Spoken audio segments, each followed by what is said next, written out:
In West Bengal, we have Ulti. In Bangladesh, we have Dhaka Ulti. And then there's a variety in Hyderabad, but we don't really know what it's called. Okay, right? So one can assume that at least wherever there is Mughal presence, there is some variety of. I've also heard reports of a variety in Tamil Nadu, but I'm not sure about that. Okay. But something is spoken there. Until there's a study of it, we wouldn't be able to say anything. So with all of these varieties, what we say is that regardless of the name, so Farsi firstly should not be confused with Persian. This is not Persian. Yeah. Secondly, probably the reason these languages were called Farsi is because Farsi was the official language of the court. So this was probably an inside joke that said, "Oh, we also speak Farsi. We just speak different Farsi." Yeah. Right. So that what we have also seen from the basic studies that have happened, there's Safir and Awan study in Pakistan that I mentioned earlier. There is Tayyaba Rafiq study from Lahore. There is Kira Hall, who's extensively worked on various various varieties of Farsi in Delhi, Surat. There is Ila Nagar, who's worked in Lucknow, and then there is my work in Bengal, and then Dhaka Ulti. There is documentation of Dhaka Ulti by Suman Lahiri and Snigdha Rizwana, except that they are not linguistic studies. Alright. But there are anthropological ethnographic studies. More under sociological. Yes, but we have documentation of it. Yeah, of course. And I also have personally interacted with people who speak Ulti or have heard of people speaking Ulti. So one is familiar with the existence of the language.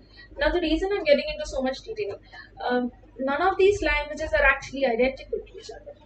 So what we have really is a set of secret words that is specific to the Hijra community, and those words are mixed with the grammar of the language that is spoken in that region. That is dominant in that. That is dominant in that region. So in Pakistan, again, I'll just start from there. We have a variety of this vocabulary that is mixed with either Punjabi or Urdu or Saraiki.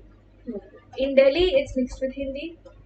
In Banaras also mixed with Hindi. UP also. In Lucknow, it's mixed with Hindi. In West Bengal, it's mixed with Bangla.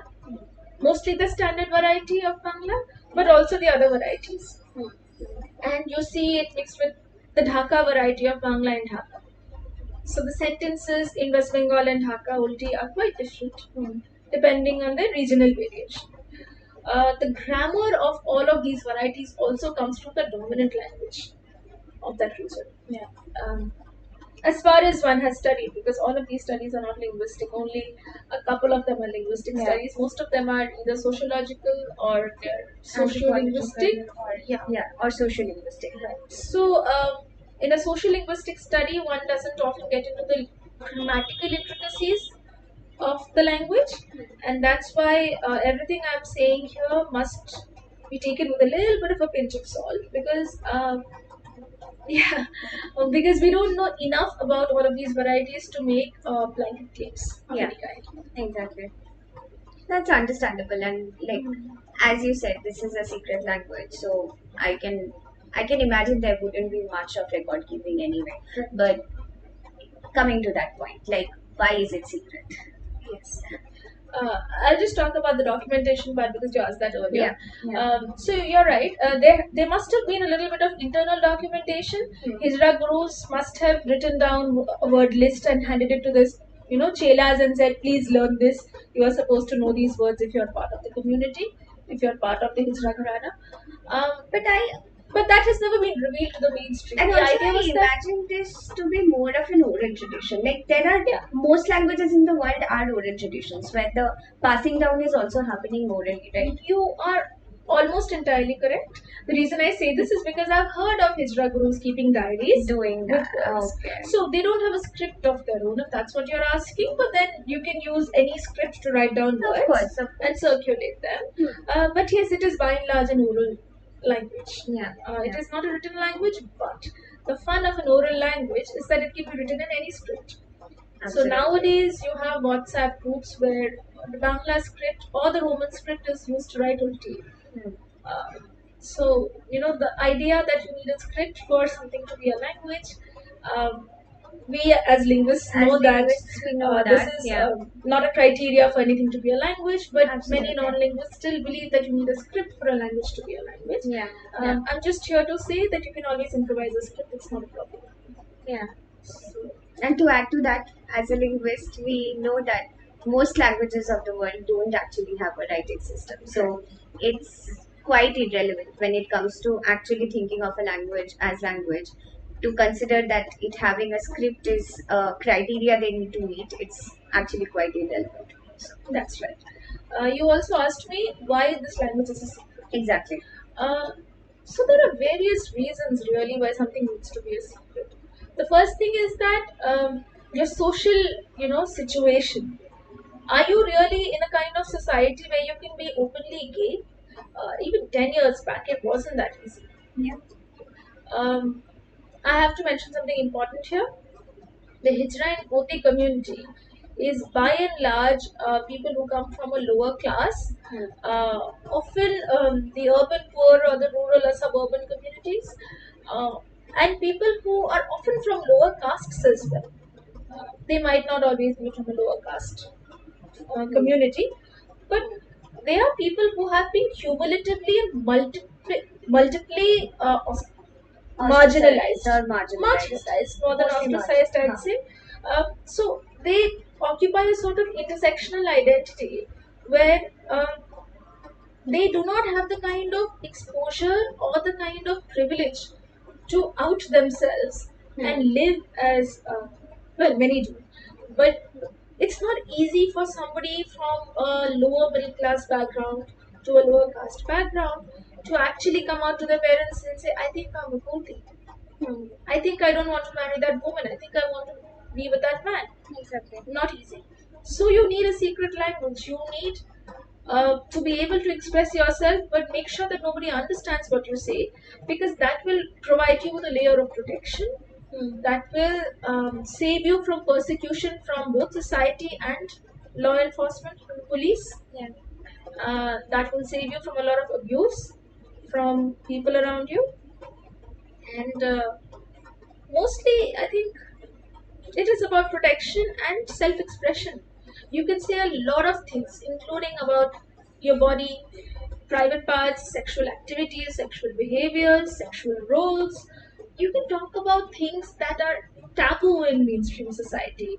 That is not dining table conversation. Yeah. And for that, you need a little bit of secrecy in order to be able to express yourself fully with people who understand you and identify with you.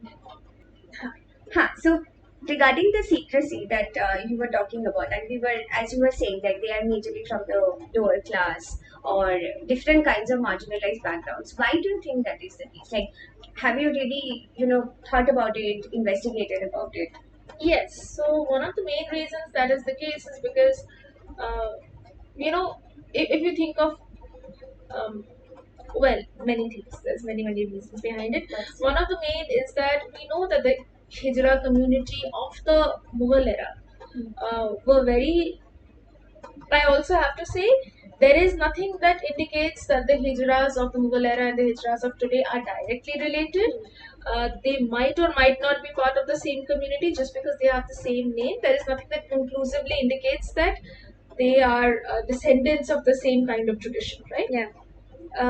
Having said that, we know that the hijras and generally the trans persons who were part of the Mughal court enjoyed a lot of privileges, social, economic, political. So they were senapatis. They were senapatis in the army. They were people who used to guard the jananas, you know, the women's quarters basically of the court, because they had this unusual privilege of being a person who has the strength of a man but is not attracted to a woman, and there's no chance of them actually procreating with one of the queens. So they were safe in that sense, and they were given a lot of wealth, a lot of power, a lot of privilege to actually make decisions even within the court. And then we had the British who came in with their puritanical beliefs, and they said, what is this perversion happening here? Yeah. Why is it that these people, so courtesans who would also enjoy a lot of independent wealth, and they would hand down their wealth to their disciples, Yeah. right? The same sort of Guru Shishya tradition that we see in Hijra Gharanas. So people like courtesans, people like Hijras were categorized as criminal classes or criminal castes By law. by the British. This happened in 1871. It's called the Criminal Castes Act.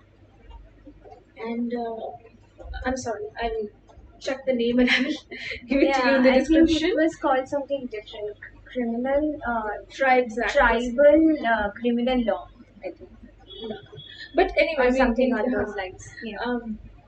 So in 1871, we had this collation of people who were categorized into various criminal castes, and there you had poor people, you had vagrants, you had dacoits, you had thieves, you had everybody who, according to the British, did fit into the category of a quote unquote acceptable person, who was classed as such. And then they had this rule which said that you cannot hand down your property to somebody who is not a direct descendant of you. So you have to reproduce and thus hand down your property. So people like Hijras who would not reproduce, who were ascetics, who had, taken on vows of celibacy, and they lived with their disciples, their chelas, and they would hand down their property to them. It was an entire elaborate, very well defined system. They were all disenfranchised. Their property was taken away.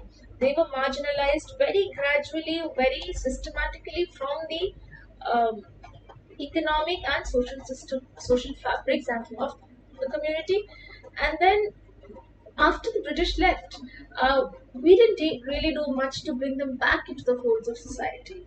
And this new system must have really solidified by then. It must have taken, like as you said, it's 1800. The British leaves almost another century later.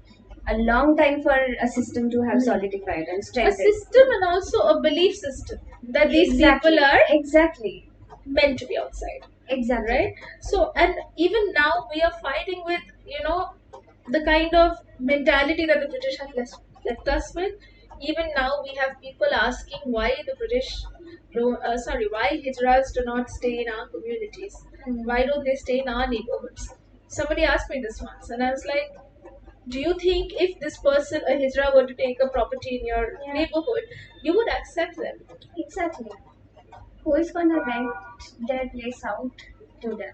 And also, like, and then to leave that one space where you do have your community, and then come and live with people who don't really think of you as the part of their community doesn't make much sense. You have to create an entire space. It's not just that. You can come with your community. You can come with the three chelas you live with, right? Yeah. You can come and make it your family home. What happens then? Then they have their connotations of negativity, of polluted acts and bad company that's associated with hijra. So then you talk about how they're polluting your society, and why do you have to be this way? Why don't you change and assimilate into mainstream culture? There are all of these constraints that the mainstream, imposes on the community, and then they ask why they stay separately and why they've made a ghetto out of their community. But the ghetto has been imposed by the mainstream. That's always the case. Exactly.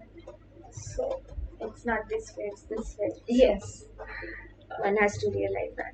But coming back to the language itself, I mean, of course, we understand that there are all these factors why that entire secrecy is to be maintained and everything. So now that I understand that they have all this secrecy, so what is their relationship with this language? Like, as you said, the community would also speak the dominant language, or at least their language is influenced by the dominant language of that region. So what is that?